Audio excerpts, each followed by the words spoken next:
persistently from the front page of the Yonkers Statesman, December 9, 1916. Headline: Greek troops may attack Entente.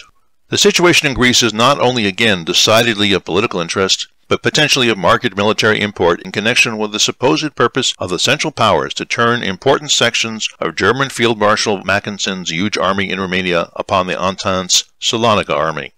Correspondents in Greece report the persistently hostile attitude by King Constantine and Greek royalists towards the Entente, and declare efforts are being made to gather a strong army in the Larissa region for an attack upon the Entente force from the rear, simultaneously with an attack by the Teutonic allies from the north.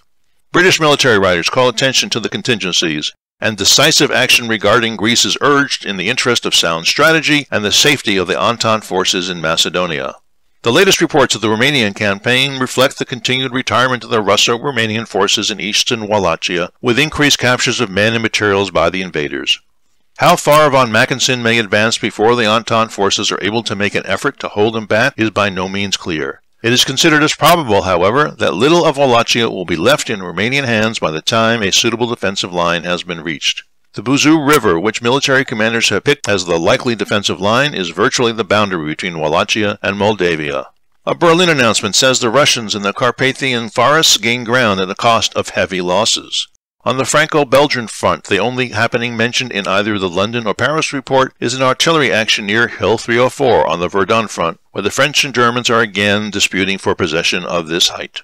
More than 70,000 prisoners have been taken by the Teutonic invaders in Romania since December 1st, and 184 cannon, 120 machine guns, and much booty, according to Berlin. The Romanian losses in dead and wounded are proportional to the number of prisoners, the statement declares. The latest captures include several thousand men who tried to escape from passes in the Transylvanian Alps, but were headed off. Headline: Belgian deportations. With the publication of the American protest to Germany on the Belgian deportations, State Department officials disclosed today that the United States has exhausted the means of diplomacy, and has laid the case before American public opinion to draw guidance from them for the next steps, if any, be taken. Headline: Inquiry on a high cost of living.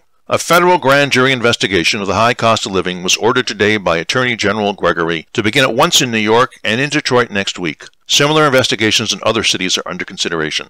Reports to the Department of Justice indicate, officials said, the widespread existence of a combination of brokers and dealers in foodstuffs and coal to force prices upward. Most of the alleged combinations are said to be local in character. The activities of alleged food and coal speculators are said to have included virtually every section of the country. Closely related to these alleged activities is the shortage of freight cars.